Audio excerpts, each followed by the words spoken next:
gardener's world. This is Cavallonera, the black Tuscan kale. It's probably at its very best now, although it is one of the few brassicas that you can keep harvesting right through winter into spring. We will still be picking this next May, when all the other cabbages have long since finished. And when you cook it, just take the leaves off the stem, pull them off like that, and they are soft and tender. And in fact, all the brassica this year so far have been fine. The Cavallonera, the Savoys, the broccoli, the sprouts are looking good and coming on well. Coming up on today's programme, we discover the heavenly joys of Brugmansia, angel's trumpet. Such a variety of colours and shape. There is no other flower like them. Mark Lane reveals the secrets of designing the perfect formal garden. They can be one of the most satisfying and striking of all outdoor spaces. And I shall be making a topiary companion for Nigel. My turn, Nelly. Come on.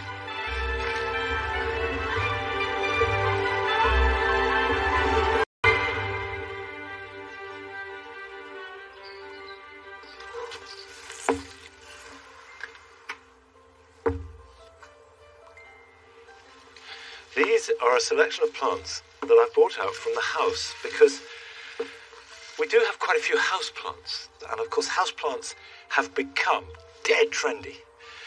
And I think the key thing is to understand that they are plants and they need looking after in much the same way as plants outside. So find out about the plant, see what it likes and give it the right conditions. And there's a huge range. You can have house plants in the most unlikely of situations. Certainly for my generation, the most famous of the lot is this one, Aspidistra. And these became popular in Victorian times. The reason why Aspidistras were so common in Victorian houses and in the 20s and the 30s was because of the way that it grows. This is a plant that is happiest in cool, drafty, dark places. And the Victorian hallway with its tiles, its front door that was opening and closing the whole time was perfect for it. A centrally heated, bright, modern house, absolutely hopeless. They don't like it. So find the coolest, darkest part of your house, pop this in it. House plants that, it really goes back to the old thing, right plant, right place. So for example, the maidenhair fern here, and I've got a couple of examples, and you can see that at its best, it's got these fabulous sort of chocolate black stems and these delicate fern heads balancing from it. But this one, you can see, is browning off and yellowing. And the reason for that is it's getting too dry. Maidenhair ferns love being wet, just moist air all around them. So in the house, where this is happiest is a bathroom. So keep it nice and moist, whereas if you have a pelargonium, this comes from South Africa, from the feinbush, and it likes to be dry. That would hate being in a bathroom. That only needs watering about once every 2 weeks, and in winter hardly at all. It will be completely happy. There's a fern that I absolutely love called Phlebodium. It's a real beauty. Very happy to be dry. And perfect for a darker side of the room. Overwatering tends to be the biggest problem. Spider plants, probably the best known of all house plants, and I water that when I remember, which is about once every 3 weeks. And if the plant starts to shrivel and brown, the instinctive answer is, oh my goodness, I need to give it more water. But very often that is the response to being overwatered. So go steady with the water. And the best weapon for ensuring houseplants are healthy is a mist sprayer. Use rainwater if you possibly can. Better to use tap water than no water at all. And just mist. And things like the maidenhair fern, I mist every time I walk past it, which I do about 6 times a day. The only plant that actually probably doesn't need misting at all is the pelargonium. So use the conditions you've got, even if it's one small room. Find out a little bit about the plants, and then it's easy. Give it a go. There is no reason where you can't have all the pleasures of a garden in one small room. Now I'll take all these back indoors and put them where they want to be. And I am getting increasing pleasure from them. But that doesn't mean to say that at heart I'm not instinctively an outdoors person. I like getting my hands in the soil, whatever the season, whatever the weather. And it's always good to hear the experiences of someone else who has spent their life gardening. And we went to meet Luigi Balducci and hear of his experiences and passion of growing a wide range of plants from his allotment in Shropshire. I've been here for over 45 years. I love this so much. My wife, she says to us, I spend more time here than at home. When I first came here, it was a mess. So I started growing things progressively. I built up like that, and eventually I ended with 3.5 allotment. I was young then and strong. I'm still pretty strong even now. I grow many different things, like chicories. I grow 14 varieties of chicories. I grow giant tomato, Magyar giant I call them. They grow over 1 kilo, some 1.5 kilos, like melon. This is a bieta. We call it Swiss chard here. Nice. My love is the Brugmansia. Practically more love at first sight, really. People call it wrongly datura. Angel trumpet. I saw in my sister-in-law garden this extraordinary flower. Such a variety of colors and shape, and unusual. There is no other flower like them. Mainly are 3 types of flower. The trumpet-like, the funnel type, and the tuber type. And I fell in love with these plants, and I started buying them from everywhere. And eventually I grew so many varieties, about 80, it became a national collection. Often people think that the Brugmansia are poisonous. They're not deadly. They're not poisonous, unless you eat them. But you need to treat them as a little child in the winter. But in bed, they don't like 0-degree temperature and below. They die. Every year you must repot them. Feed them well and give them plenty to drink. That's it. They come from Central America and Southern America, which is warm. If I tell you there are about 8,000 varieties, well, this is so, it's crazy. Here one very pretty and one of my favorite. As you can see, it's a small flower, tuberous shape, and this is called amethyst.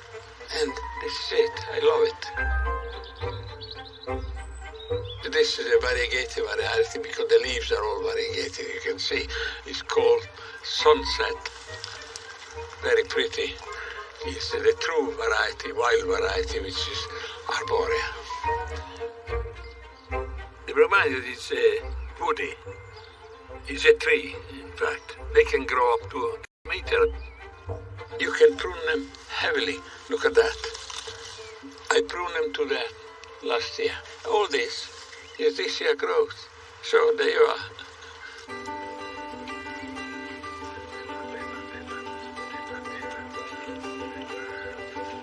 If you are a beginner, they're very easy, don't worry. You take cotton from the woody part, drop it in a pot, in a glass of water, and after a week or so, they start forming some little root.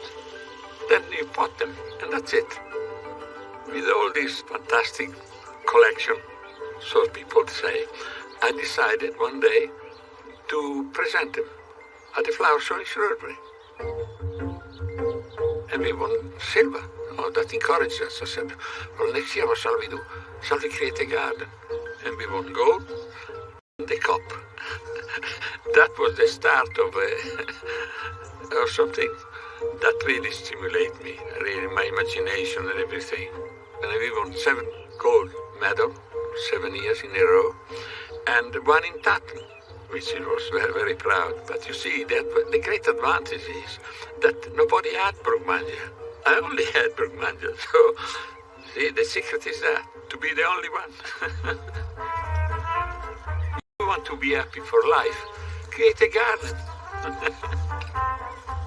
You see, this is my gym, working, digging.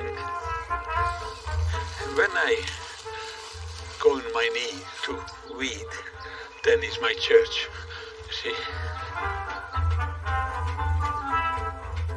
The Brugmansia to me, they are everything, because without them, I wouldn't have done all this. Because it attracted many people, many enthusiasts, and I like to share my enthusiasm about things.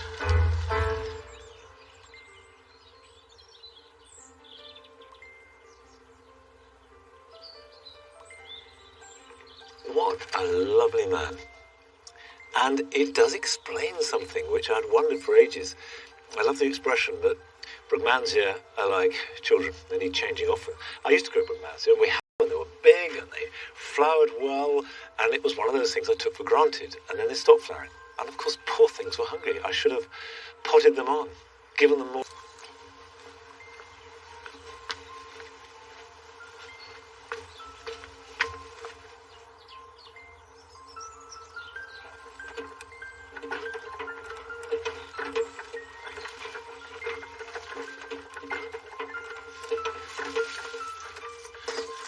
Now, you may know that I'm in the process of making a topiary Nigel, made out of yew, and it is beginning to look dog-like, although I have to say at the moment it is, just like Nigel himself, extremely shaggy and needs a haircut, and now is a really good time to trim yew or box topiary. And it's also a really good time to plant yew or box to make topiary, and the time has come to make a topiary now. Are you aware of that, my dear? Yew. Now, these are cuttings that I took a couple of years ago. People always say that yew is really slow growing, but look how vigorous this is.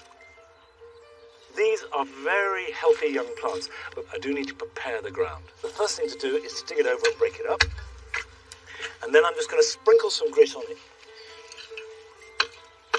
Yew is very adaptable. It'll grow in sun, it'll grow in shade, and it'll grow in most soils, but it will not grow in waterlogged soil. It hates that. So we'll sprinkle the grit over the surface and then fork it in.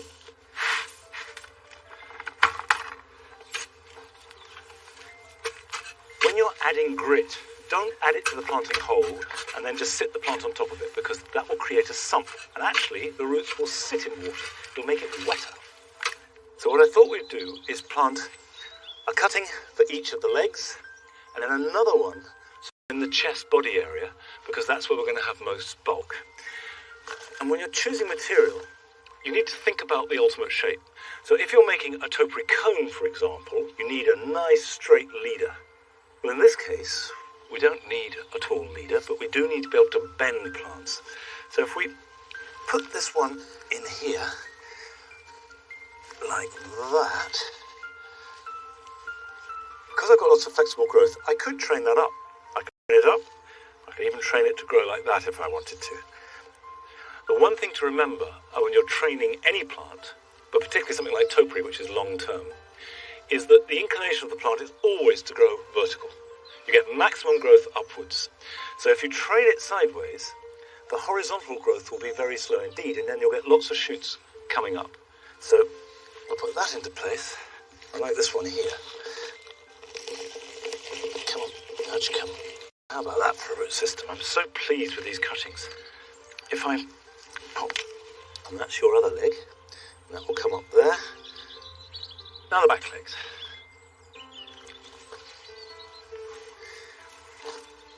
When you start at this stage of any piece of topiary, it is a leap of faith. No one else is going to remotely see what it's going to look like. So the important thing is just to get healthy plants growing in the right place so they have the potential for what you want. So 2 back legs, 2 front legs. And I'm going to plant one more, what I've learned from Nigel, one more in here to give myself a little bit more body. This one here is a nice one. There we are. It's going to be smaller than life size, and it is going to take a few years before it resembles anything like an animal, let alone a very particular dog with her particular look. But we'll get there. Now, with topiary, you can make whatever you want. Imagination is the only limitation, and it can be as weird and as wonderful as you like. But the truth is, you as a plant is absolutely integral to formal gardens of any kind and has been for hundreds of years. And Mark Lane has been looking at different garden styles and extracting the elements of them so that we can all use them in our own gardens at home. And this week, he is down in Hampshire visiting a formal garden.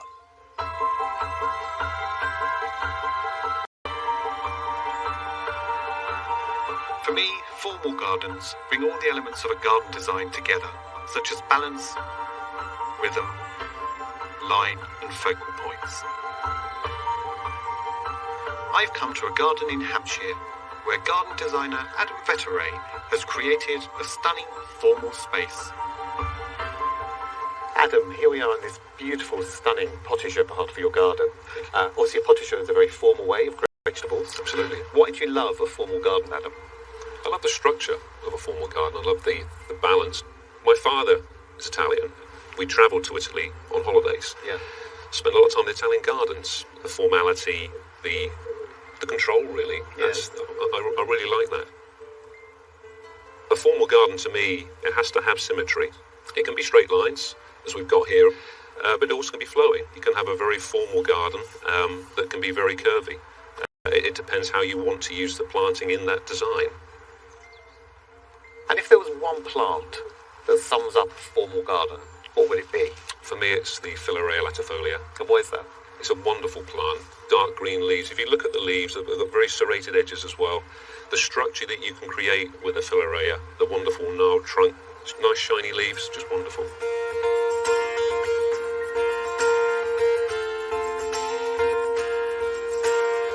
Inspiration on how to get the formal look, where best to go than the Tudor period, where they wanted to create the perfect knot garden. They wanted strong geometric patterns, straight lines, balance, structure, and they really wanted to show man's dominance over nature as a reaction to the landscape. Inside, they would originally have had coloured gravel, but now we can fill them with abundant plants.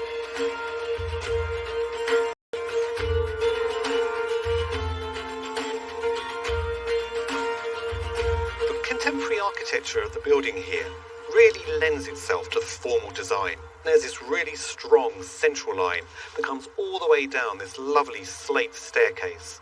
And then repeated are these pots of pelargoniums mirroring each other. And then that line is continued as we come down onto the lawn. Then, on a completely different axis, we get these two wonderful focal points at the far end. Perfect symmetry. Almost any plant can be used to create a tailored look. Even plants associated with naturalistic prairie planting, like Rudbeckia and Echinacea, when planted in blocks or mirrored, can evoke the formal feel and add a dash of colour. The classic plant for any formal garden is the box. It is easy to grow and can be topiarised into any shape. The only trick is to keep on top of the clipping. For a bit of a twist, how about Eleagnus? Or cloud pruning as an alternative technique. For a small space, plant up some pots with similar plants. Remember to keep it simple and arrange them geometrically to create a sharp look. A classic, clean look can be achieved for your fruit by using espalier or fan-trained trees. By keeping your lines simple, clean and straight, when your paths intersect like it does here, it's really good to have some accents. And here we have these 4 box balls. They're perfect because they lead you round the corner to another part of the garden. What's also really lovely is this hornbeam hedge. It actually acts like a framework around this part of the garden, and it's been clipped really well.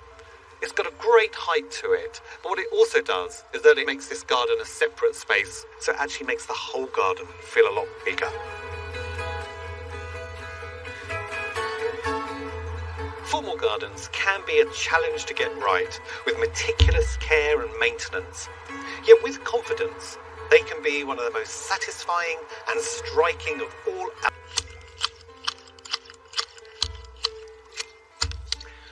do think the key to any formal garden is a good symmetrical formal structure. Now, I've got more topiary, and this is the original yew Nigel, which we planted exactly 5 years ago. And you can see it's got very shaggy this summer, just like Nigel himself. So what I need to do is just trim this back. Not too hard at this stage, I can always cut more off. So that's his back, there.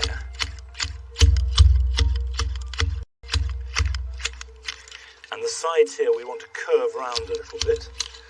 He's slightly portly in his old age, but we'll give him a little bit more of a nipped-in waist than perhaps he has in real life. I could give you a punk haircut, Nigel.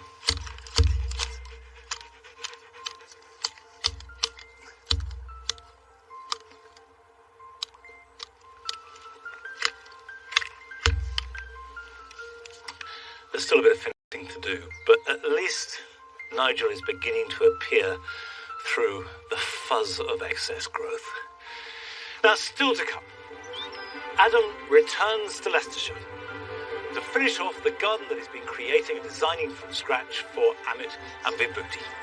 But first, Francis has been to Somerset to meet somebody growing a range of truly exotic vegetables.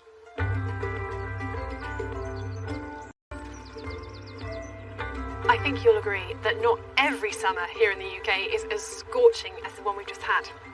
But here in Somerset is a woman who manages to grow plants, whatever the weather, that would be more at home in the heat of Southeast Asia. Oh, and I'm told they're rather delicious. Originally from North Thailand, near Chiang Mai, Nid Hill moved here 26 years ago. Her garden has 2 polytunnels, a greenhouse, and lots of containers, full with exotic vegetables and herbs. What made you decide to grow these kinds of plants in this kind of climate? When I came here first time, we can't buy Thai ingredient around where we live. I have to go to London to do it. And then I thought, summer here, just like winter in Thailand, because we grow vegetable in Thailand in the winter. Okay. So I started from there and to try to grow lemongrass or something. And they worked very well, so that made me, want to do more and more. And I love it as well. Yeah. The challenge, when you start this, start that, and they work well. Well, it sounds like you have a natural ability. If you can grow those kinds of things here in a tough climate, I would love to see some of them. Could you show me? Yeah, I will show you around.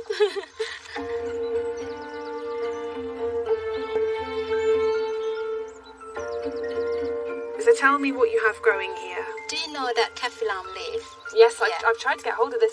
You can only get it dry, really, can't you? Yeah, you can buy Kafilam fruit sometime in a shop. Yes. And then you're collecting the seed to grow from there.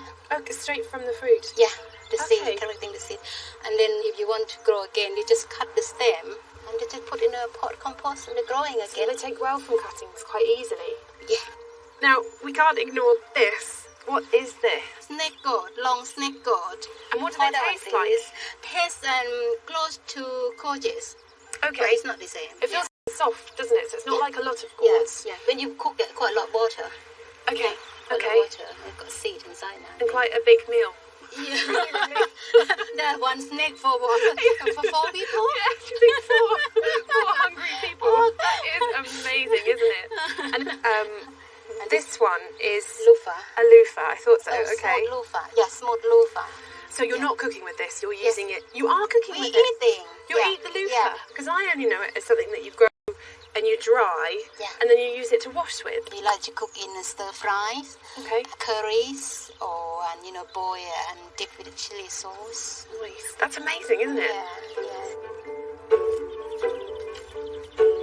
Outside, nestled under a verdant banana tree, is a healthy clump of peppery Vietnamese coriander. There are rainbow-coloured chilies and long green aubergines. Your lemongrass is incredible. How many years has that taken to get so big? No, this is from last year. Really? Yeah, I grow them every year. So you start with one blade, stem of grass, propagate from that with... Soak in a glass of water and keep on windowsill in kitchen, Okay. And when the weather is warm, we just put in the pot with compost and keep in a greenhouse or conservatory. And let's say in June, July, so I put them out to the garden. I just leave it there until maybe September, November. And is there a reason why everything is in pots? Easy to look after, like very cold weather coming, you just, move them all in. around. Yeah, so you can move around. Yeah, you're talking about taking care. It's intensive care, isn't it? My baby.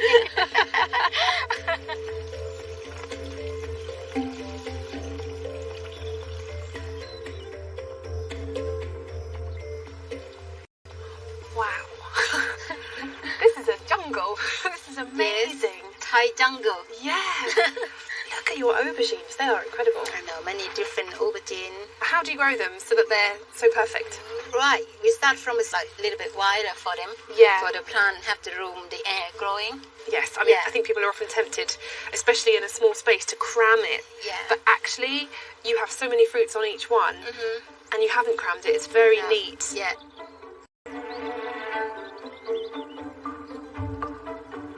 Of course, Nid's success at growing all this wonderful Thai veg means she has all the ingredients needed to create all her favourite meals. Today she's cooking with her homegrown snake gourd, along with Thai sweet basil and some chilli. I can't wait to taste it. Try this. That's lovely. Very refreshing. And healthy to eat as well. And very simple to cook. I will definitely be growing snake gourds next year. But isn't it amazing to think that all this vegetable was just here in your garden in Somerset, and now we're having an amazing Thai dish? And you can do it. Absolutely. Thank you so much for teaching me how to cook and grow them. You're Thank you. welcome. Thank you. One more. Yeah, me too.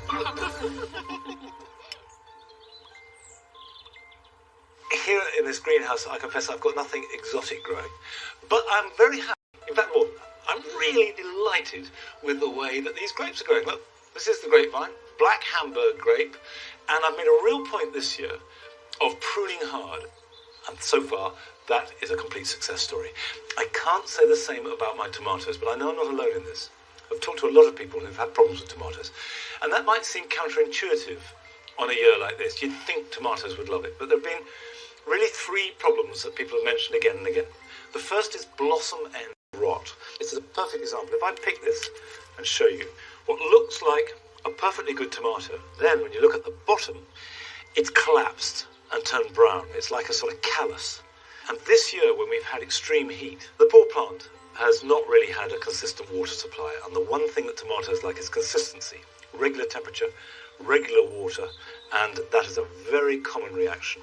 The good news is there's nothing wrong with the plant. There's nothing wrong actually with a tomato. It's perfectly edible. Just don't eat that bit. The second problem that a lot of people have mentioned to me is splitting.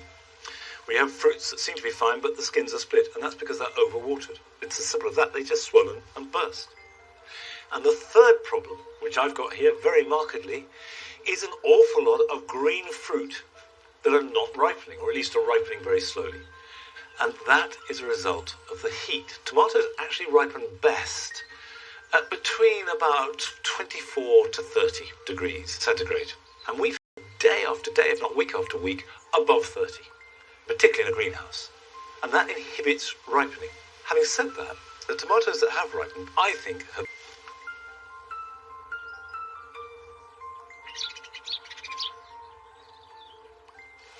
got two lots of cuttings here. There's the penstemon that I took just a week or so ago, which are showing no real signs of growth, but are still alive, which is great. And the rosemary, which I took about a month ago, which are growing well. And I was thinking that we do talk a lot about cuttings on Gardener's World, and we show you how to do them, but they tend to be geared towards individual plants. So I thought I'll give you just a little rundown, if you've never taken cuttings before, about why they're a good idea, and to encourage everybody to have a go. There are two really good reasons for taking cuttings. One is because you can get a lot of new plants for nothing. And the second thing is that they are clones. Every cutting is identical to parent. So if you have a favourite shrub, you can guarantee that you'll get more exactly like it. And you can't always do that from seed. Now the first thing to understand is that if I take a piece of rosemary like this, and if I cut a piece off, if I stuck that in the ground, in theory, it would grow roots and become a new rosemary plant. That is a cutting. But there are fundamentally 3 different types of cutting. The first is a softwood cutting. See, the top is soft, whereas down the bottom, it's not. And it's very recent growth. It only stays soft for a matter of weeks. And if we cut that off, so we've got just the soft part, that will make a little cutting. Now the advantage of that is that it does form roots really quickly. And particularly in spring and early summer, there is masses of material for this. But, and this is the big but for most, you have to be quick. The newer and the softer the growth, the quicker it will die. Because the leaves transpire. And they don't stop transpiring just because they're not taking up new moisture. That can only happen with roots. So it's an absolute race between producing those roots and dropping dead. And that's why we strip off leaves from cuttings to reduce the surface area which can let moisture out. So that would be a typical softwood cutting. And we put that into a growing medium. And the next type of cutting is semi-ripe. And that's more or less what we're taking at this time of year. Now if I strip that off like that, you can see we've got some soft material, which is fairly recent, and then a plug of brown material, which is older. And that will die much slower. It'll produce its roots a bit slower too, but it buys you more time. If I take a hardwood cutting, which is all brown, then you've got loads of time. Now I've got a rose here, nice rose stem, and you can do this, by the way. And I've cut a length of rose, and if I then divide that up, I'm just going to cut it like that, and like that. I've got myself 3 strong cuttings. Now, a tip is just to cut the top at an angle. It's simply so that you know that that is the top, because what we're going to do next is strip off most of the leaves, and so you have a woody stem, the thickness of a pencil, quite long. And with this one, you need a deep pot, and then we bury it right down in like that, as deep as it will go. Now that won't die for months, but it's very slow to produce roots. However, it's a really good way to make new plants from roses, from soft fruit, trees and shrubs, and it doesn't need any kind of protection. Softwood cuttings need mollycoddling, semi-ripe cuttings need a bit of attention, keep spraying, a bit of bottom heat if you've got it. These guys can go outside in the trench and you can forget about them. And this here is a rose cutting I took last year. You can see I've got a brand new rose, and I will plant that out of the garden next spring. Having taken your cuttings, they will be more likely to strike if you can protect them from direct blazing sun, if you can keep the air around them moist, hence really good to give them a puff with one of these, and also if you can apply a little bit of heat to the bottom, but don't put them on a windowsill with a radiator blasting underneath, because they'll just dry out. Now this is all about making new plants from scratch. But Adam has got one better than that. Over the last few months, he's been making a new garden from scratch with a couple from Leicestershire. And he went back to pay his final visit. It's been 4 months since I first started designing a new build garden. Since then, Amit and I have landscaped the garden, built a retaining wall and 2 terraces. Today is finally time to bring the garden to life. Amit, nice to see you, mate. And you? You've been really busy. Back fence is all painted. All painted, done, yes. But it looks really good. It does. I think it tones in nicely, picks up on the grey paving, but straight away I think it looks softer as well. Mm-hmm. Yeah. Budget-wise, I know you've spent a little bit more, haven't you? Yeah, we have, but we've also used what we had here previously. We've used the oak sleepers that we had previously and added to. The paving we've used again. We've lifted it up, had it cleaned. Nice to use what you've got there. You ready? I'm ready, let's do it. Let's go. After months of planning and hard work to get the landscaping right, today is the big day. Finally we can start planting. Last time we looked at some plant choices, and the first thing I want to tackle is the fence. For clamber across it. So I think the Clematis montana, which gives you good early flower, goes over on that wall there. And the wisteria that you've got, though it loses its leaves, I think structurally, when it gets going, they look fantastic. And then what I'll do is put the jasmine over there, because that's a summer flowering, say June through to, say, September. So when you're out there in that space, you can have beautiful scent. So get them in, yeah? Okay.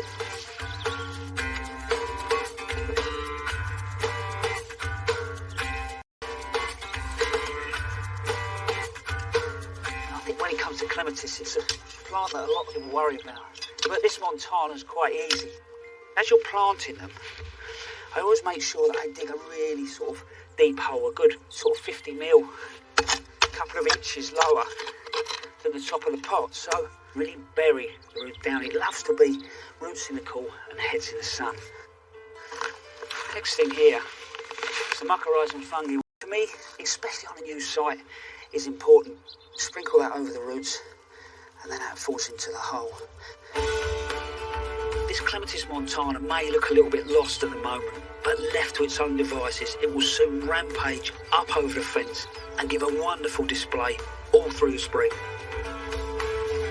We have talked an awful lot about the trees for this garden and what they're going to do to help sort of start to screen that back wall. But we've got a really good array. We've got good bark with our Pruna ceruleum. That'll be fantastic multi-stem tree right through the winter. But it's got a little flower on it as well. Comes with the malus. This I love because you get that really early good flower from it. But the fruits that are on here now can hold right into the winter months. And then last but not least is Amelanchier, which is probably my favourite small garden tree because you get early flower, then you've got a berry, and then after that you've got fantastic autumn colour. So, we best get them in.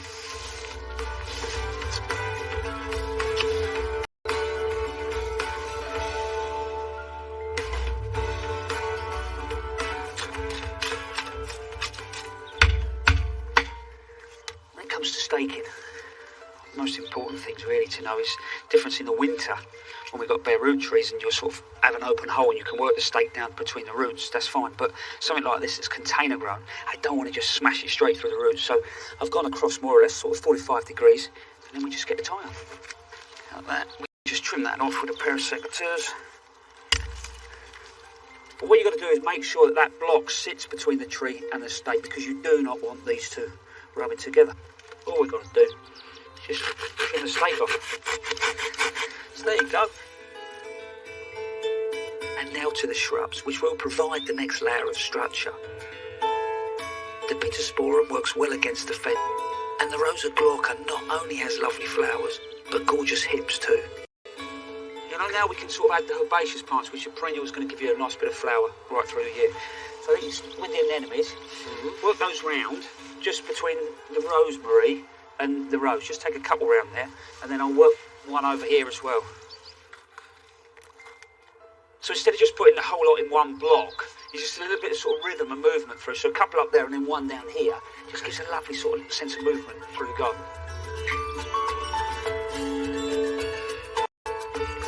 The wonderful thing about herbaceous perennials, not only do they bring colour and interest to the garden, but you can divide them and split them up. Realistically, as long as they've got a good root system in when you buy them, you can do that to them any time of the year. I probably, in reality, would wait till the back end of the summer, but as long as you're there to look after it and water it, especially something like a juga, which is as tough as old boots, you end up with a couple of plants, which, not that I'm tight, but that puts a smile on my face. The garden is nearly there, just the lawn to go. When you lay turf, make sure you have an evenly raked surface. Then start by laying the turfs around the edges. It's crucial to have tight joints to ensure the grass knits together well. There you go, one lawn. All we need to do is now get some water on it.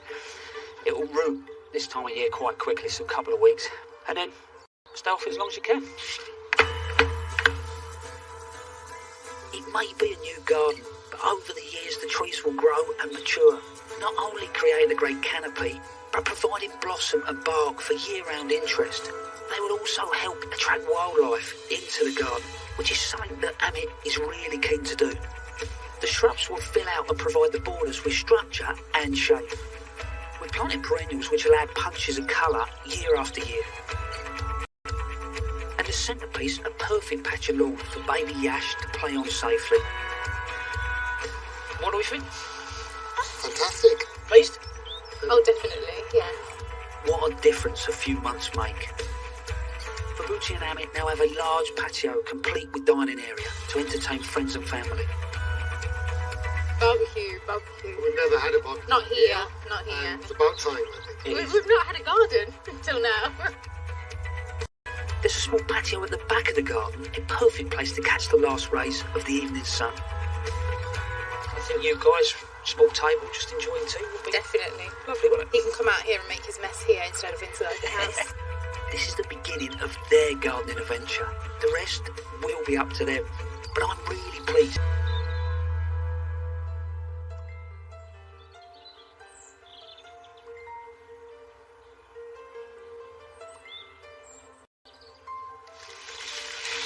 Let's take that out. Put that there for a moment.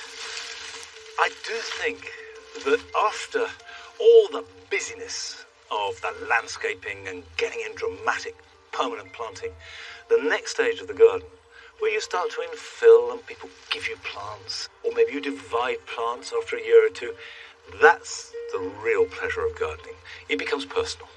The whole process is organic and takes on its own life. And I envy them for the next few years. Now, this is Crocosmia lucifer, and it's got a mass of foliage, very healthy, nothing wrong with it at all, but the flowers, and you can see here the spent flower heads, the seed heads, are a little sparse in relationship to the foliage.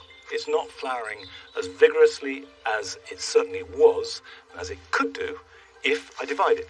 And September is the perfect time to lift and divide Crocosmia when they finish flowering, and then you can replant them in order to have a much better display next year. Now, I could lift the whole thing, I suppose, but it's a large plant, so what I'm going to do is just try and chop out a section at this stage. What I'm looking to do is leave in about half of it and take out the rest, which I can divide up into suitable chunks.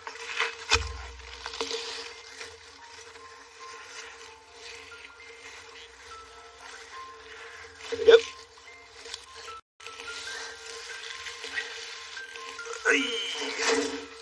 Right. Now what you'll see, I hope, is that the Crocosmia is made up of corms, and they build up on top of each other in layers, and you can just tease these apart. There we are. So you've got, it looks like those stones you see on the beach, stacked on top of each other. A little tower of corms. You've got an older corm, which is big, and another one that's developed right on top of it, and then a little one, and another one, and a little baby one, which I slice through. And if I plant both of those, they will make me a new, decent, healthy plant. And I could divide this up, because if you see, if I take that out, you can see that there we have a single corm with a stem. Now if I plant that on its own, that will make a perfectly good new Crocosmia plant. And when you do plant it, whether it's in a big clump or a stack of corms, Crocosmia do best if they're planted nice and deep. Don't just put them beneath the surface. Dig a full hole the depth of your spade and put the corms down the bottom, because they like to be fairly damp. They don't like to dry out too much. And you can either plant them in really old bits, chuck them away. Now all this is part of the planning for next summer's display, so it can be as vibrant and as dramatic as possible. It's looking a year ahead. But Carol has been to RHS Rosemore in Devon, where the garden is flowering gloriously right now.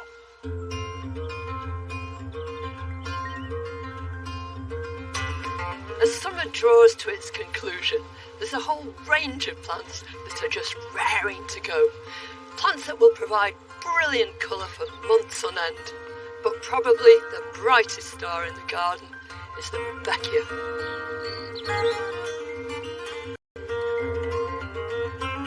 Rudbeckia hail from North America, where they're native to prairies and open woodlands. They're named in honour of a Swedish botanist, Olaf Rudbeck Jr. Commonly, they're known as black-eyed Susans. Rudbeckias are daisies, part of the biggest flowering plant family in the world, Asteraceae. Some are annuals, most are perennials, including this one, which is probably the most popular of the lot. It's called Rudbeckia goldstern, storm of gold, and it's certainly that. At the base, they have this big rosette of plain, simple leaves, often rough-edged and rough in texture too. Both the leaves and the stems are really rough, which means that they seldom get attacked by slugs. The stems are branchy, and at the end of each branch is a flower. These petals, which are correctly called ray florets, surround the place where the real business goes on. First of all, these just look like black blobs, but when you look more closely, they're composed of lots and lots of tiny, tiny flowers, or disc florets. Each of those flowers opens in turn, in a spiral, from the outside right into the middle, and it provides pollen and nectar for weeks on end.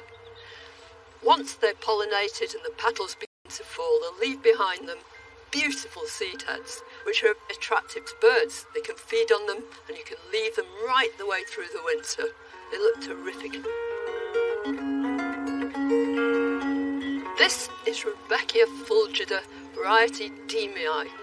It's a perennial Rudbeckia, and it's my all-time favourite. It's a true perennial, and it demonstrates what perennial Rudbeckias do. It'll gradually colonise a piece of ground by spreading out its stoloniferous roots just below the surface of the soil and then forming a new rosette. You can detach these and make new plants from the soil. They really thrive on organic matter, so put plenty in when you're planting them. Now, with most daisies, you'd want to deadhead them to keep the flowers going, but not so with Rudbeckias, because one of their charms is that the seed heads are so beautiful too, and each stem will produce lots and lots of branches, so there are flowers at different stages. But with annual Rudbeckias, it's a really good idea. Once that initial flower has gone, to deadhead right down to the next buds. That means they'll produce loads more flowers and keep going for much, much longer. Once you've grown Rudbeckias, you'll want more, and they're very easy plants to propagate. As far as perennial Rudbeckias go, the best way is by division. You can also grow perennial Rudbeckias from seed. In the spring, take a seed tray full of good seed compost, firm it down, sprinkle the seed very sparingly on the surface, put grit over the top of it and stand the whole thing in shallow. When you see that the surface grit is damp, take out the tray, let it drain, and this will pull the seeds down into intimate contact with the compost. Keep it in a nice, warm, bright place, but not in full sun. After a couple of weeks, your seed should germinate. There are about 25 species of Rudbeckia and numerous cultivars. Here are some that'll look great and do well in our gardens. For the price of a packet of seeds, you can fill your beds and borders with annual Rudbeckias. Like this one, it's Rudbeckia hirta Prairie Sun, very aptly named, with these two-tone yellow petals, and it provides brilliant splashes of colour amongst perennials and other annuals that are beginning to die down. Rudbeckia laciniata herbsonna, meaning autumn sun, is one of the tallest of all Rudbeckias. It can stand up to 2 metres high, and although it stands up for itself in a windy position, it may need a bit of help. It differs from most Rudbeckias in other respects. Although its daisies open flat, eventually the petals become elongated and hang down, giving it the most elegant deportment. Also, rather than the black eyes of most black-eyed Susans, it has a green central cone, which stands proud of the flower. Rudbeckias are brilliant. They're simple yet very distinctive. They're easy to grow, incredibly accommodating. And their colour, yellow, they say, is the leading us forward into the new season with joy and gaiety.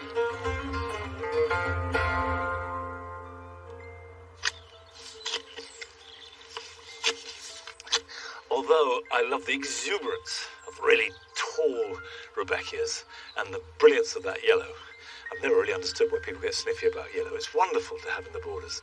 I also like Some of the other colours that they do. And of course, Rebecca's don't just come in yellow. I've got one here called a Summerina Brown. Now, although the name is a little bit like a Hollywood starlet, it's actually filled with all those lovely colours of the season that are so particular to this time of year. And I've made space because I've cleared quite a lot of Crocosmia. Now, if I put a clump in like this, they'll give me colour for another 3 or 4 weeks. And they're vivacious perennials, so they'll die back, but come back next year, and I can plant around them. And actually, I've still got room for a few more bits and pieces. Okay, that's my Rebecca's planted. Now here's some jobs for you for this weekend.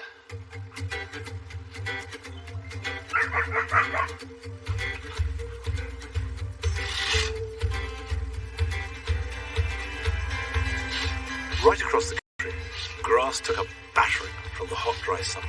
It will recover, but there will be the odd bare patch, and now is the time to repair it. Give it a good hard rake to disturb the soil and remove any loose material. If the ground's very dry, water it first, and then sprinkle seed onto the damp ground. Water it again, and it will germinate very quickly and fill the gap.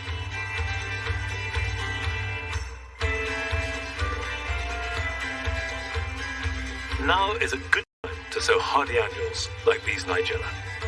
You can sow them direct, whether to grow or in a seed bed, but I'm using recycled plugs. Sprinkle a few seed into compost in each plug, put them somewhere protected but without any extra heat where they can germinate, and then you can plant them out in autumn or even next spring.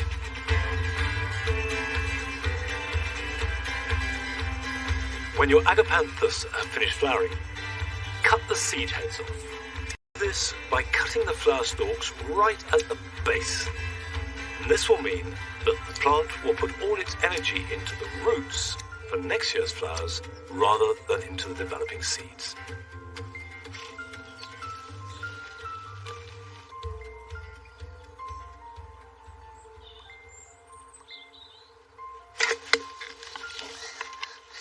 I've got a gap here, right down the other end of the jaw garden from where I took out the Crocosmia that I can put in with the palette that is here right now, even though I love it. I love the Liphophia and that David Howard Dahlia. And then the cannas, which have been so good, despite being so hot. The cannas have loved it this year.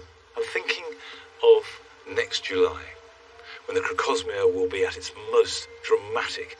And of course, this cardoon, poor old thing, which is a raggedy skeleton of itself. Next July, the leaves will be strong with a lovely glaucous colour, and then the Crocosmia will work with that.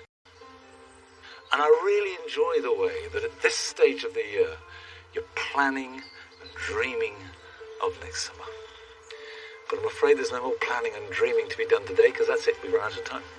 But I'll see you back here, same time, next Friday at Longmere. Till then, bye-bye.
Bye.